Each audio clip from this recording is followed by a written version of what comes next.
South India shopping mall kilo sale అభిమానుల కోరికపై శ్రావణంలో కూడా ఆషాఢం ధరలకి.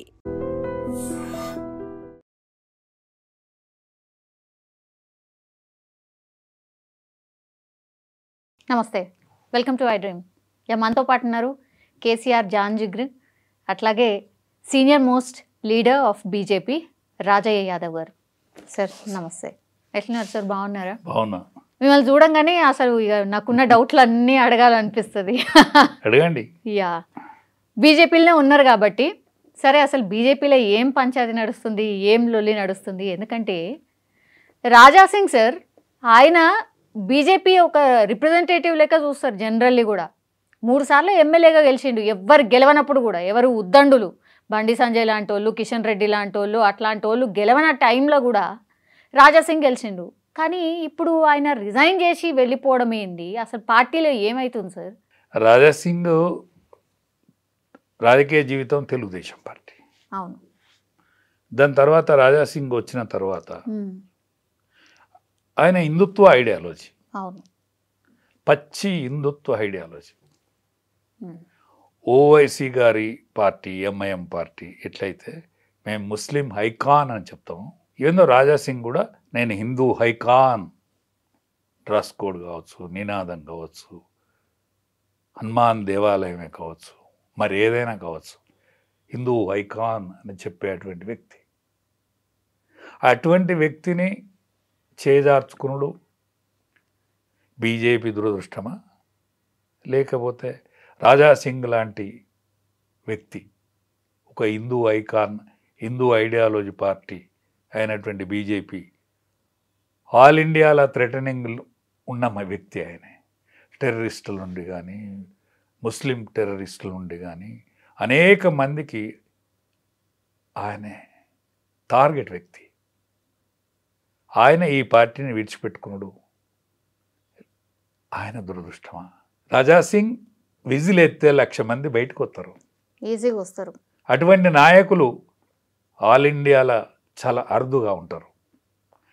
ఒకప్పుడు టైగర్ నరేంద్ర, అవును, ఎంఐఎం అధినేతగా వెలువబడ్డ వ్యక్తి సలాలుద్దీన్ ఓవైసీని 5,000 ఓట్లతో మాత్రమే ఓడిపోయిన వ్యక్తి ఆనాడు 5,000 ఓట్లతోనే ఓడిపోయాడు. ఒక వ్యక్తి బ్యాచిలర్, పాత బస్తీ వీరుడు అశోక్ యాదవ్ అలాంటి వ్యక్తిని పోగొట్టుకున్నది బీజేపీ. ఇవాళ అలాంటి కోవకు చెందినటువంటి వ్యక్తే రాజాసింగ్. ఇవాళ ఓవైసీకి అడ్డంగా నిలబడి కొట్లాడి తొడగొట్టి రా బస్తీ మే సవాలనే విసిరేటువంటి వ్యక్తిని పోగొట్టుకున్నాడు. బీజేపీ నాయకత్వం ఆలోచించవలసిన సమయం. అటువంటి వ్యక్తిని పోగొట్టుకోవద్దు. అటువంటి వ్యక్తి పోడు ఆయన దురదృష్టం, పోగొట్టుకున్నాడు పార్టీ దురదృష్టం కూడా అని నేను భావిస్తాను. ఎందుకు సార్? బాగా రోజుల నుంచి కూడా నడుస్తుంది కదా సార్. అంటే ఆయన చెప్తున్నాడు పార్టీ ఇట్లా లేదు, మీరు మార్చుకోవాలి, మీరు ఇట్లా ఉండాలి అని డైరెక్ట్గానే చెప్తున్నాడు సార్. అంటే మారుతున్న కాలం కోసం మార్పే కరెక్ట్ అని చెప్పినటువంటి నినాదం. ఎవరు నినాదం? కారల్ మార్క్స్ చెప్పిండు. కారల్ మార్క్స్ కూడా ఎప్పటికప్పుడు పరిస్థితుల ప్రభావం తీరు మార్చుకున్నదే మార్కిజం అని చెప్పిండు. ఆ మార్కిజాన్ని అనుసరించి దీన్ దయాళ్ ఉపాధ్యాయ గారు మాకు రెండవ అధ్యక్షుడు, మా ప్రథమ అధ్యక్షుడు కాశ్మీర్లో చనిపోయిన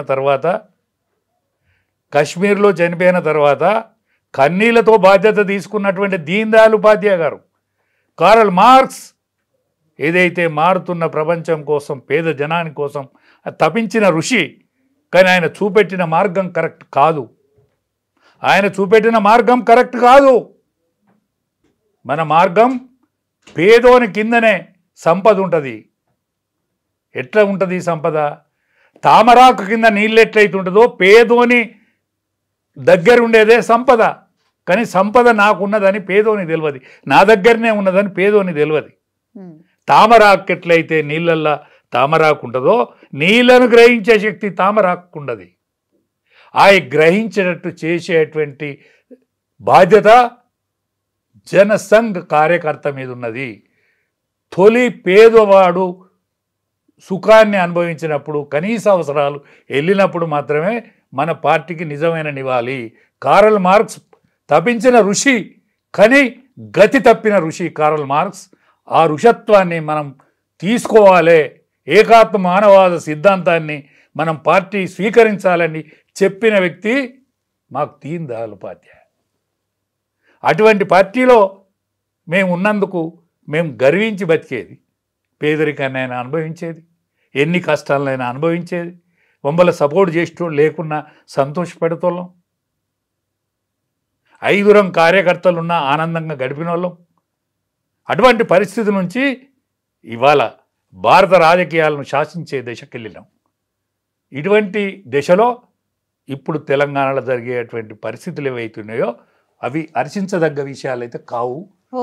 ఓకే, పార్టీలో ఉంటూ కూడా మీరు ఈ మాట చెప్తున్నారు అని అంటే, ఇప్పుడు రాజా సింగ్ రిజైన్ చేయడం, ఆ రిజైన్ని యాక్సెప్ట్ చేయడం మీరు హర్షిస్తారా, ఒప్పుకుంటారా సార్? బాధపడతా. ఓకే, బాధపడతా. పార్టీ క్రమశిక్షణకు కట్టుబడి ఉంటా, కానీ బాధపడుకుంటుంటా. కన్నీళ్లు తీసుకుంటూ పార్టీ క్రమశిక్షణకు బాధపడుకుంటూ వింటా, కానీ కన్నీళ్ళు కార్చొద్దు అని చెప్పేటువంటి కన్నీళ్ళకైతే వాళ్ళు అడ్డం రారు కదా. ఇటువంటి స్థితి రావద్దు. ఓకే, వచ్చుడు రాజాసింగ్ దురదృష్టమే, పార్టీకి కూడా దురదృష్టమే. ఏమో మాట్లాడే ప్రయత్నం ఏదో జరుగుతోంది, మళ్ళా కేంద్ర పెద్దలు ఏదో పిలుస్తున్నారు అని ఇట్లా వార్తలు వస్తున్నాయి. మాట్లాడాలి, తప్పకుండా మాట్లాడాలి. రాజాసింగ్ మాట్లాడించుకోవాలి, వాళ్ళు మాట్లాడాలి కూడా. ఎందుకంటే అటువంటి నాయకుడు దొరకడు. భీముడు విషాన్ని జీర్ణించుకున్నాడు కదా. భీముడు అన్నాన్ని పెట్టిన కౌరవులు మాయోపాయం చేసి, ఆనాడు శకుడు, ఆనాడు దుర్యోధనుడు విషం పెట్టినా కూడా విషాన్ని కూడా తట్టుకునే శక్తివంతుడు కదా భీముడు. అట్లనే రాజాసింగ్ అటువంటి శక్తివంతుడిని పోగొట్టుకుంటే ఎట్లా పార్టీ? మరి క్రమశిక్షణ అంటేనే బీజేపీ అంటూ ఉంటారు కదా సార్, మరి క్రమశిక్షణ తప్పి ఆయన మాట్లాడిండు అనేదే, చర్య తీసుకున్నాం అనేది ఒక లైన్ కనిపిస్తున్నది మన ముంగట. దానిలే ఒకటే, దాని లోపల జరిగిన విషయాలు ఏందో బయటకు వస్తే కదా తెలిసేది. రాజాసింగ్ నామినేషన్ వేయటానికి వేయండు, అక్కడ జరిగిన తతంగం ఏంటిది, అక్కడ జరిగిన తంతేంది? రాజాసింగ్ నామినేషన్ వేయటానికి అర్హుడా కాడా? అక్కడేమన్నా క్రమశిక్షణ తప్పిండా? అంటే ప్రజావేదిక ద్వారా చెప్పాల్సినంత అవసరం లేదు, కానీ పార్టీలో ఒక వేదిక ఉంటుంది కదా, పార్టీ వేదికల మీదనన్నా చెప్పాలి కదా. ఇప్పుడు అయిన ప్రెసిడెంట్కి ఎంత బాధ్యత ఉన్నది ఇటువంటి పరిస్థితులలో? ఇప్పుడు అయిన ప్రెసిడెంట్కు చాలా బాధ్యత ఉన్నది కదా. ఆయన క్రమశిక్షణ కలిగిన ఆర్ఎస్ఎస్ వాది, ఏబీవీపీలో అనేక సంవత్సరాలు పనిచేసిన వ్యక్తి. రామచంద్రరావు గారు ఆషామాషి మనిషి కాదు కదా, అనేక ఉద్యమాలలో పాల్గొన్న వ్యక్తి కదా, ఎన్నో న్యాయ సలహాలు ఇచ్చిన వ్యక్తి కదా. ఆయన హైకోర్టు జడ్జి కావాలి, సుప్రీంకోర్టు బెంచ్లో ఉండాలి ఇవాళ. అటువంటి దాన్ని త్యాగం చేసి పార్టీ కోసం పనంగా పెట్టిన వ్యక్తి కదా, ఒక సద్బ్రాహ్మణుడు కదా. ఆనాడు ద్రోణాచారి యొక్క పాత్ర, ఆనాడు కృపాచారి యొక్క పాత్ర, పరశురాముని యొక్క పాత్ర, ఇటువంటి పాత్రలను ఆయన ఇవాళ బయటికి తీసుకురావాలి. ఆయన లోపల ఉన్న శక్తిని బయటికి తీసుకురావాలి. ఇప్పుడు రామచంద్రరావు గారి మీద కాంట్రవర్సీ లేదు సార్. సౌమ్యుడు, గతంలో అంటే ఎప్పటి నుంచో పార్టీకి కట్టుబడి ఉన్న వ్యక్తి, అది ఎవరు మాట్లాడతలేరు సార్. కానీ ఇచ్చిన సందర్భం ఇప్పుడున్న పాలిటిక్స్కి అనుగుణంగా సూట్ అయ్యే వ్యక్తి కాదు. అట్లాగే పార్టీ ముందుకు వెళ్ళాలనుకుంటున్నారు, ఈడ అధికారంలోకి రావాలనుకుంటున్నారు, అట్లాంటి టైంలో పెట్టాల్సినటువంటి వ్యక్తి కాదు అనేది పెద్ద ఎత్తున ఒక డిస్కషన్ సార్. అంటే ప్రజాక్షేత్రంలో ఇవాళ ప్రజల మధ్య మెదిలిన వ్యక్తి కాదు, ఆయన ప్రజలతోటి ఎన్నుకోబడ్డ వ్యక్తి కాదు. ఎమ్మెల్సీ అయిన మాట వాస్తవం. వాళ్ళు గ్రాడ్యుయేట్స్ ఓట్లు ఎత్తారు, ఇప్పుడు తీర్మానం మల్లన్న ఎట్లయితే అవును. ఎలక్ట్ అయిండో అవును. మన వీరు కూడా రామచంద్రరావు కూడా ఆ విధంగా ఎలక్ట్ అయిన పర్సన్. అవును. కానీ ప్రజా సంబంధాలు ఉండే కదా, గ్రామీణ జీవితంలో పట్టు ఉండదు కదా, గ్రామీణ జీవితంలో పట్టు ఉండాలి కదా. పార్టీ క్యాడర్ మీద, పార్టీ లైన్ మీద, పార్టీ ఆలోచన విధానం మీద, పార్టీ సిద్ధాంతం మీద ఆయనకున్నమైన అపారమైన తెలివితేటలు గొప్పే. అది ఒక్కటే సరిపోదు కదా, అది ఒక్కటి మాత్రమే సరిపోదు కదా. ఇవాళ అనేక మంది సభ్యత్వం చేసిండ్రు, అనేక మంది హిందుత్వవాదులు ఉన్నారు ఈ పార్టీలో. 18 ఏళ్ళ నుంచి 30 ఏళ్ళ వరకు వాడు డైరెక్ట్ మోడీ కనెక్ట్ అయి ఉన్నాడు వ్యక్తి. అక్కడ మన పార్టీ శాఖ లేదు, ఆర్ఎస్ఎస్ శాఖ లేదు, ఏబీవీ శాఖ లేదు. ఇదంతా మేమే చేసినాం అనుకునే భ్రమపడితే కూడా కరెక్ట్ కాదు కదా. మీరు చేసిందా వాళ్ళ ఇంట్లో? ఈ సభ్యత్వానికి మీర కారణమా వాళ్ళు కారణమా? మీకేమనిపించింది సార్, ఎవరు కారణమై ఉండొచ్చు? నేను 2 పార్టీలలో పనిచేసిన. నేను బీజేపీలో ప్రథమలో నేను ఓన్వాలో అక్షర జ్ఞానం నేర్చుకున్నది బీజేపీలో. అనేక సంవత్సరాలు కూడా నా 17 ఏళ్ళ వయసు నుంచి నేను ఎమర్జెన్సీకి వ్యతిరేకంగా పనిచేసిన. దాని తర్వాత జనతా పార్టీలో పనిచేసిన, దాని తర్వాత బీజేపీలో పనిచేసిన. 1980లో బీజేపీకి అవతరించింది, ఆనాడు పనిచేసిన. నేను ఉమ్మడి వరంగల్ జిల్లాకు ఆల్ ఇండియా అధ్యక్షుడు అద్వానీ గారు ఉన్నప్పుడు నేను ఉమ్మడి వరంగల్ జిల్లాకు అధ్యక్షుడిగా ఉంటుంది. నేను 1500 కిలోమీటర్లు, సుమారు 1500 కిలోమీటర్లు అద్వానీ గారితో జనాదేశ యాత్ర, రామ రథయాత్రలో తిరిగిన చురుకైన కార్యకర్తను. కాబట్టి నాకు ఆ అనుభవం ఉన్నది. ఆనాడు మనల్ని ఎవడు ఆదరించలే. 2 పార్లమెంటు సీట్లే వచ్చినాయి మనకు. దేశంలో 2 పార్లమెంట్ సీట్లు వచ్చినప్పుడు ఏకైక వ్యక్తి జంగారెడ్డి గారు గెలిచిండు. నేను జంగారెడ్డి గారి శిష్యుణ్ణి. నేను జంగారెడ్డి గారి శిష్యరికంలో పెరిగినోడిని. రామచంద్రరావు కూడా ఏవీపీలో అనేక అవకతవకలు, పంచాయతీలు, లొల్లులు, వామపక్షవాదులతోటి అనేక గట్స్, యూనివర్సిటీ లొల్లి, ఈ లొల్లిలో ఆయన ఉన్న వ్యక్తి. మేము పార్టీ క్షేత్రంలో, ప్రజాక్షేత్రంలో ఉన్న వ్యక్తిగా నేను ఆనాడున్నా. బండి సంజయ్ అధ్యక్షుడిగా ఉన్నప్పుడు మీరన్నటువంటి ఏజ్ గ్రూప్ అంతా కూడా బీజేపీ వైపే ర్యాలీ అయింది సార్. ఇప్పుడు ఆ యూత్ అంతా మీ పార్టీ దగ్గర ఉందా లేదా? యూత్ ఉంది కానీ లీడర్ లేడు. యూత్ ఉంది కానీ గ్రామీణ లీడర్ లేడు. మాకు గ్రామీణ లీడరు టీఆర్ఎస్కున్నాడు, గ్రామీణ లీడరు టీఆర్ఎస్కున్నాడు. ఇవాళ ప్రజాక్షేత్రంలో పనిచేసేటువంటి నాయకులు కనుక, అంటే గ్రామీణ ప్రాంతానికి సంబంధించిన నాయకులు కనుక అధ్యక్షుడు అయితే, ఆ యూత్కు ఇవాళ టీఆర్ఎస్లో ఉన్నటువంటి నాయకులందరూ, ద్వితీయ శ్రేణి నాయకులందరూ పార్టీలకు వచ్చేవాళ్ళు, బీజేపీలకు వచ్చేవారు. ఇప్పుడు ఎన్నికలైతే ఈ క్షేత్రంలో ఎన్నికలైతే ఆ క్షేత్రాన్ని తట్టుకునే నాయకుడు లేడు. పోలీస్ స్టేషన్ పోయి ఇడిపించుకొచ్చే నాయకుడు లేడు. సాయంకాలం ఎవరికి ఛాయ నీళ్ళు దాపించే నాయకుడు లేడు. ఎవరికైనా ఆకలి అయితే అన్నం పెట్టే నాయకుడు లేడు. అటువంటి నాయకత్వ కొరతతోనే సతబద్ధం అవుతుంది. అది టీఆర్ఎస్లో ఉన్నది. ఆ బీఆర్ఎస్ పార్టీ కూసే టైం వచ్చింది. ఆ టైంను వాడుకోలేకపోయింది పార్టీ. ఆ పార్టీ వాడుకోలేకపోయింది. నేను పుట్టెడు బాధతో చెప్తానా తల్లి, నేను పుట్టెడు బాధతో చెప్తానా. నా రింగులు ఎట్టుగా నాటి నుంచి నేను పాలిటిక్స్లో ఉన్నానమ్మా. 17 ఏళ్లకు దోతి కట్టుకొని ఉన్నానమ్మా నేను. అటువంటి వానికి బాధ ఉంటుంది కదా. నా సొంత పిల్లలు, నా సొంత భార్య, నా కుటుంబం అని అనుకోలే.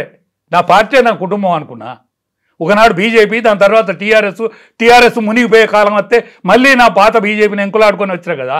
మళ్ళీ బీజేపీకి ఏమైనా ఇబ్బంది అయితే నేను బాధపడకపోతే ఎవడు బాధపడతాడు చెప్పండి. ఇప్పుడు ఎలక్షన్స్ రాబోతున్నాయి, స్థానిక సంస్థల ఎలక్షన్సే రాబోతున్నాయి. ఏంటి సార్ పార్టీ పరిస్థితి మరి? లీడర్ లేడు. ఎవరు సర్పంచ్కు నిలబడుతూ లేడు. మాకు సర్పంచ్కు నిలబడుతూ లేడు. ఎంపీటీసీకి నిలబడే క్యాండిడేట్ లేడు. కానీ ఓటర్ ఉన్నాడు. ఊరుకులాడే ఓటర్ ఉన్నాడు. ఊరుకులాడే కార్యకర్త ఉన్నాడు. ఇప్పుడు రాజాసింగ్ లాంటి నాయకుని పోగొట్టుకుంటే ఇక్కడ ఇది గొప్ప హైదరాబాద్ నగరం, మహానగరమే. ఈ నగరంలో మా ఫేస్ వాల్యూ లేకపోతే ఎట్లా? మా ఫేస్ వాల్యూ ఉండాలి కదా. ఇప్పుడైనా రామచంద్రరావు గారు ఆయన విజ్ఞతను ఉపయోగించి, ఆయన సీనియారిటీని ఉపయోగించి ఒక యోగ్యునిగా ఇక్కడున్న 8 మంది పార్లమెంట్ మెంబర్లను, 8 మంది అసెంబ్లీ మెంబర్లను ఒక్క తాటి వీధికి తీసుకొచ్చి, ఎస్ మేమందరం ఉన్నాం, మా దాంట్లో మా కలహాలు వద్దు, ఈ చిన్న చిన్న పంచాయతీల జోలికి పోవద్దు. నేను బండి సంజయ్ గారికి ఒక దండం పెట్టి చెప్తాను, రెండు చేతుల దండం పెట్టి చెప్తానా సంజయ్ గారికి. ఎందుకు సార్? వద్దు, నువ్వు అదృష్టవంతుని, నువ్వు కార్పొరేటర్ స్థాయి నుంచి నువ్వు ఒక కేంద్ర మంత్రి కనుక ఎదిగినావు. నువ్వు చిన్న చిన్న పంచాయతీల జోలికి రావద్దు. నువ్వు విశాల విధానంతో బతకాల. నువ్వు చిన్న చిన్న పంచాయతీలు పెట్టుకోవద్దు. నువ్వు ఒక విజన్తో నువ్వు వెళ్ళిపోవాలి. నీ అధ్యక్షతన పార్టీ డెవలప్ అయిందన్న మాట వాస్తవం. మరి ఆయన్నే కొనసాగించవచ్చు కదా, ఎందుకు పక్కన? ఆయన మొన్న కాకపోయిండు, ఎవరద్దన్నాడు? ఆయన మొన్న కాకపోయిండు, ఆయనే కాకపోయిండు. మన అరవింద్ గారు కాకపోయిండు, ఈటెల రాజేందర్ ఎందుకు కానియలేదు? అయితే బాగుంటుందేనా సార్? అదేనా పంచాయతీ? ఈటెల రాజేందర్ కనుక అయితే ఒక్క టీఆర్ఎస్ ద్వితీయ శ్రేణి నాయకుడు ఒక్కడు కూడా టీఆర్ఎస్లో ఉండకపోదురు, ఒక్కడు కూడా ఉండకపోదురు. చాప చుట్టుకొని వస్తారు. ఎందుకంటే ఆ కుటుంబ కలహాలతో బతుకుతుంది ఆ పార్టీ. ఆ కలహాల కంటే దారి చూపే నాయకుడు, మా దాంట్లో ఎదిగిన నాయకుడు, 20 ఏళ్ళు మాతో పెరిగిన నాయకుడు, అనేక బాధ్యతలు చేసిన నాయకుడు, ఒక ఆర్థిక మంత్రిగా, ఆరోగ్య శాఖ మంత్రిగా ఉన్న నాయకుడు, పోరాటంలో ఉన్న నాయకుడు, అనేక సంవత్సరాలు ప్రతిపక్షంలో బతికిన నాయకుడు, ఇంటికి పోతే టిఫిన్ తినచ్చు, ఆకలి అయితే అన్నం తినచ్చు, హాస్పిటల్కు పంపుతాడు, అడ్మిషన్ చేయిస్తాడు అనేటువంటి పేరున్నది ఆయనకు. ఏ ఒక్క నాయకుని ఇంటికాడనన్నా టిఫిన్ నడుతుందా? ఏ ఒక్క నాయకుని ఇంటికాడనన్నా భోజనం పెడతారా? ఏ ఒక్క నాయకుని ఇంటికాడనన్నా ఛాయ పోతారా? ఈటెల రాజేందర్ అన్నసత్రం బతుక నడుతుంది. అటువంటి నాయకుని చేయపోయారు. అరవింద్ గారు నిజామాబాద్ నాయకుడు, 2 సార్లు పార్లమెంట్ మెంబరే, 2 సార్లు పార్లమెంట్ మెంబరే, వాళ్ళ రాజకీయ కుటుంబం నుంచి వచ్చినోడే. ఆయన చేయకపోయింది. ఇదే బండి సంజయ్ కాకపోయిండు. రామచంద్రరావు అయినా కూడా నేను ఏమంటలేను. దయచేసి రామచంద్రరావు గారు, మీరు పెద్ద మనసు చేసుకొని, మీరు సౌహృదయతోటి మీరు ఒక అడుగు దిగి అందరిని ఏకతాటి మీద తీసుకురండి. పార్టీని బతికియండి, పార్టీని రక్షించండి. కార్పొరేషన్ ఎన్నికలలో రణరంగంలో మీరు దిగండి, అందరిని కలిపి దించండి. ఇక్కడున్న పార్లమెంట్ మెంబర్కి సంబంధించినటువంటి వ్యక్తులే ఎక్కువ ఉన్నారు. ఇవాళ మన మంత్రి గారు, క్యాబినెట్ మంత్రి, సికింద్రాబాద్ పార్లమెంట్ మెంబర్. దాని తర్వాత ఈటెల రాజేందర్ గారు, సువిశాలమైనటువంటి పార్లమెంటరీ పరిధి, అదంతా కూడా కార్పొరేషన్ కిందకే వస్తుంది. మన రఘునందన్ గారిది పార్లమెంటు మెంబర్, దాని అందులో కొంత భాగం బాగానే వస్తుంది, సింహభాగం. ఇవాళ మన చేవెళ్ళ పార్లమెంటు మెంబర్ని, వీళ్ళందరినీ ఒక్కదాటి మీద తీసుకురండి. ఆ రాజాసింగ్ పంచాయతీ సాధ్యమైనంత మటు కూర్పండి. మొట్టమొదటి కార్పొరేషన్కు మీరు రెడీగండి. ఈ కార్పొరేషన్ను మనం వశం చేసుకోండి. కార్పొరేషన్ కొట్టేస్తే మనకు తల హైదరాబాద్ గురించి చర్చ ప్రపంచ దేశాలలో ఉన్నది. హైదరాబాద్ నగరానికి ప్రపంచ ప్రఖ్యాతి చెందినటువంటి నగరం ఇది. కాబట్టి అన్ని రాష్ట్రాలకు సంబంధించిన వ్యక్తులు ఉంటారు. ఇక్కడ మహారాష్ట్రియన్స్ ఉంటారు, కన్నడీస్ ఉంటారు, లోధీలు ఉంటారు, అనేక మంది నిలయం ఇది. సింధీలు ఉంటారు, అనేక మంది ఉంటారు. కాబట్టి దీన్ని ఒక రేవు దేండి. అసలు ఒక్కోళ్ళకంటే ఒక్కోళ్ళకి పడతం లేదు మీ నాయకులకు అనేది పడాలి. వీళ్ళ అసెంబ్లీలో అందరూ ఓడిపోయిన వాళ్ళే కదా, వీళ్ళ అసెంబ్లీలో అందరూ ఓడిపోయిన మర్చిపోయింది. పెద్ద పెద్ద మాటలు మాట్లాడతాను, వీళ్ళు పెద్ద మాటలు మాట్లాడతాను. అసెంబ్లీలో ఎవరు గెలిచిందండి? మా అరవింద్ గారు గెలిచిండ్రా, మా బండి సంజయ్ గారు గెలిచిండ్రా, మా ఈటెల రాజేందర్ గారు గెలిచిండ్రా. మా మెదక్ పార్లమెంట్ మెంబరు అసెంబ్లీకి గెలిచిండా? ఒక్క ఈటెల రాజేందర్ గారు, నా ఎవరు కిషన్ రెడ్డి గారు పార్లమెంటు అసెంబ్లీ ఎన్నికల నుంచి తప్పించుకున్నాడు. ఆయన తప్పించుకున్నాడా, తప్పిందా? అసెంబ్లీకి మిమ్మల్ని ఎవరు ఓడిచ్చిండ్రు, పార్లమెంటుకు మీరే గెలిచిందా? ఒక్కసారి ఆత్మ విమర్శ చేసుకోవాలి. అసెంబ్లీకి గెలవని వాళ్ళు పార్లమెంట్కి గెలిచిండ్రు ఎందుకో ఒకసారి ఆత్మవిమర్శ చేసుకోవాలి. ఒక సీనియర్ మ్యాన్గా, మీ తోబుట్టువుగా, మీకంటే 1 సంవత్సరం పెద్దోనిగా నేను ఆర్థిస్తాను సుమా. మిమ్మల్ని అవహేళన చేస్తలేను సుమా. మిమ్మల్ని అందరినీ కలిసేటువంటి అవకాశం రాలేదు సుమా. నాకు అంత విస్తృతంగా నాకు అవకాశం ఇవ్వలేదు మీరు. ఎందుకంటే నన్ను రాష్ట్ర పార్టీ పిలవది, జిల్లా పార్టీ కూడా పిలవది. కాబట్టి ఇటువంటి వేదిక ద్వారా ఎన్నుకొని మీకు దండం పెట్టి చెప్తాను, మీరందరూ ఒక్క తాటి మీద రండి. 8 మంది అసెంబ్లీ మెంబర్లు, 8 మంది పార్లమెంట్ మెంబర్లు, గెలిచినటువంటి సోదరులు ఎవరు ఎమ్మెల్సీలు, వీళ్ళందరినీ ఒక్క తాటి మీదకి రండి. రామచంద్రరావు గారు బ్రాహ్మణుని, సద్బ్రాహ్మణుని, నీకు దండం పెట్టి చెప్తారా, నువ్వు ఒక్క తాటి మీద తీసుకొచ్చి నామ నడిపి. ఎదురు దెబ్బలు ఎన్నో జరిగినాయి పార్టీకి. 2 పార్లమెంటు సీట్లే ఉండే ఒకనాడు, కానీ 80 పార్లమెంటు సీట్లు సెకండ్ మెజార్టీతో ఉన్నాయని ఇప్పటి వరకు ఎవరికి తెలియదు. ఎవరు చెప్పరు, ఒక్క మాట కూడా చెప్పరు. చెప్పరు మన వాళ్ళు తెలిసి కూడా. ఆనాడు 80 పార్లమెంటు సీట్లు సెకండ్ మెజారిటీలో ఓడిపోయారు. అందుకనే అటల్ బిహారీ వాజ్పేయి గారు ప్రధానమంత్రి అయ్యారు. ఒక అటల్ బిహారీ వాజ్పేయి, ఒక నరేంద్ర మోడీ, ఇటువంటి వ్యక్తులు సువిశాలమైన మనసుతో చూసినారు వాళ్ళు. ఇట్లా అందరు కొట్టుకుంటున్నారు కాబట్టే నాకు తెలిసి రామచంద్రరావు గారు కాంట్రవర్సీ లేకుండా ఉంటారు కాబట్టి ఆయన సంతోషం సంతోషం సంతోషం. నిన్న అధిష్టాన వర్గం వీళ్ళందరినీ కూడా కలుపుకొని తీసుకొస్తావు కావచ్చు అని భావించి చేయొచ్చు. ఎవరైనా పార్టీ కంటే తక్కువే, పార్టీ ఎక్కువ. ఎవరైనా పార్టీ కంటే తక్కువనే. ఒదిగి బతికినోడే ఎదుగుతాడు, తలెత్తుకున్నోడు తల దించాల్సి వస్తుంది. అసలు పార్టీ ఏం కార్యక్రమాలు తీసుకుంటుంది సార్? ప్రజల్లో అసలు ఎక్కడుంది సార్ పార్టీ? గ్రామీణ ప్రాంతాల్లో మీరన్నట్టుగా అసలు లీడర్షిప్ లేదు కాబట్టి, మరి మీరు చెప్పకనే చెప్తున్నారు లీడర్షిప్ లేదు కాబట్టి ఏమైతుందో తెలియదు అనేది. ఒకటే, కాంగ్రెస్ పార్టీ 20 నెలలకే కాంగ్రెస్ పార్టీకి, ఎందుకంటే ప్రజాక్షేత్రంలో అది పాజిటివ్ ఓటుతో గెలవలే, నెగటివ్ ఓటుతో కాంగ్రెస్ పార్టీ గెలిచింది. అన్నో కానీ కేసీఆర్ వద్దనుకుంటే కేసీఆర్ ఓడిపోయింది తప్ప కాంగ్రెస్ పార్టీ గెలవలే. 8 అసెంబ్లీ సీట్లు వచ్చినోడు 8 పార్లమెంటు సీట్లు గెలిచిండు. మళ్ళా అంటే 8 ఏళ్ళు 56 సీట్లల్లో మళ్ళీ ఇంకో 10 సీట్లల్లో ప్రాణం వచ్చింది. అంటే 60 అసెంబ్లీ సీట్లలో ప్రాణం వచ్చింది. మీరందరూ కలిసి ఉంటే రాజ్యం వస్తుంది. బీసీ ఉద్యమాన్ని కూడా ఒడిచిపట్టుకోండి. ఇప్పుడు వచ్చిన బీసీ ఉద్యమాన్ని కూడా మీరు ఒడిచిపట్టుకొని ముందడికి జరపండి. దీన్ని మీరందరూ కలిసి ఉంటే సాధ్యమే. కలహాలు పెట్టుకుంటే మీ ముఖాన ఎవరు చూడడు. కేసీఆర్ హెల్త్ మంచుకుంటే టీఆర్ఎస్ఏ బలపడుతుంది. నేను స్వయంగా చెప్తానా, కేసీఆర్ హెల్త్ సరిగ్గా లేదు, అంత కలహాలు ఎక్కువైనాయి, కుటుంబ కలహాలు అవి. అందుకనే మీరు కలిసి ఉంటే మీ దగ్గరికి రాజ్యం నడిచేస్తుంది. సంపూర్ణ తెలంగాణ రాలేదు, సంపూర్ణ తెలంగాణ కోసం ప్రయత్నం చేయండి. పేదోని బతుకు బాగుపడలేదు. ఏ పేదోడైతే 1000 సంవత్సరాల బానిసత్వం, 77 సంవత్సరాల స్వాతంత్రంలో తెలంగాణ ప్రాంతం ఎన్నడూ బీసీ, ఎస్సీ, ఎస్టీలకు అన్యాయం జరిగింది. కాబట్టి మన పార్టీతోనన్న న్యాయం జరిగేటట్టు చూడండి. రాబోయే రోజుల్లో రామచంద్రరావు గారు మీ నాయకత్వంలో ఒక బీసీ ముఖ్యమంత్రిని చెయ్యండి, చేసే యోచన చేయండి. ప్రజాక్షేత్రంలో భరోసా నింపండి. బీసీకి సంబంధించిన స్టాండ్ ఏంది సార్? అసలు బీజేపీ బీసీ వైపు ఉందా అని అంటే నమ్మశక్యంగా అనిపిస్తలేదు. అంటే ఒక్కటే అమ్మా, ఆల్ ఇండియాలో జరిగిన పరిణామాలను ఒకసారి గుర్తు చేసుకుంటే, యావత్ భారతావని 77 సంవత్సరాల స్వాతంత్రంలో ఒక బీసీ ప్రధానమంత్రి ఒకటోసారి, రెండోసారి, మూడోసారి 3 సార్లు బీసీ ప్రధానమంత్రి అయిండు.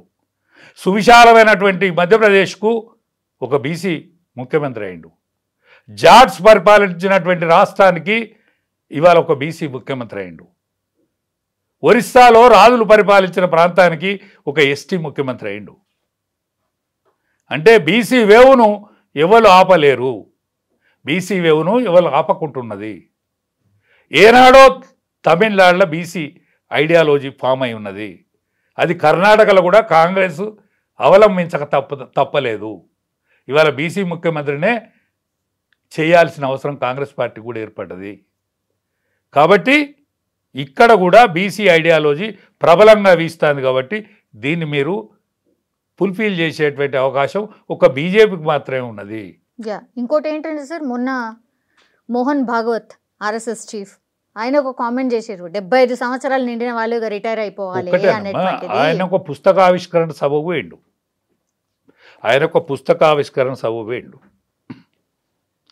అన్నం తింటానప్పుడు కూరలో ఉప్పు ఉన్నదా కారం ఉన్నదా అని అడుగుడు వేరు. అన్నం తింటానప్పుడు వండిన తల్లి కొడుకు పెట్టిన లేకపోతే భర్తకు పెట్టిన ఉప్పుల ఇవాళ కూరల కారం ఉన్నదా ఉప్పు ఉన్నదా అని అడగచ్చు. అది సందర్భం, అన్నం తినే సందర్భంలో అడగాలి. ఆయన పుస్తకావిష్కరణ సభ పోయి మానవ జీవితం యొక్క సమావేశం చెప్పిండు. ఆయన మానవ జీవన విధానం చెప్పిండు.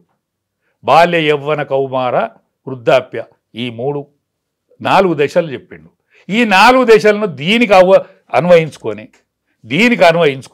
ఈ మోడీ గారు దిగిపోతే మంచిగుండు. మోడీ గారు ప్రపంచ దేశాల సరసన నవ యువకునిగా మెదులుతాండు. ఆయనతోని పోటీ పడలేకపోతాండు. అమెరికన్ ప్రెసిడెంట్ కావచ్చు, లేకపోతే రష్యా ప్రెసిడెంట్ కావచ్చు, లేకపోతే చైనా ప్రెసిడెంట్ కావచ్చు. ఆయనతో నడకల పోటీ పడతారా, మాటల పోటీ పడతారా, పాటల పోటీ పడతారా, దేనిలో పోటీ పడలేకపోతాను. ఎందుకమ్మా ఈర్ష్య? ఇక్కడోళ్ళకే ఈర్ష్య ఎందుకు? ఆ ప్రధానమంత్రిని ఎందుకు ఓర్వలేకపోతాను? ఇవాళ ప్రపంచ దేశాల సరసకు ఇవాళ యూరోప్నే పక్కకు నెట్టిండే, లండనే పక్కకు నెట్టిండే. ఇవాళ 3వ ఆర్థిక దేశంగా పరడిల్లబోతుంది భారతావని. ఎందుకు అనుమానం వస్తుంది? అనుమానం వచ్చిన తర్వాత అందరూ కూర్చొని ఆలోచిస్తారు కదా. మాకు కావలసినంత మంది ప్రధానమంత్రులు ఉన్నారు కదా మా దగ్గర.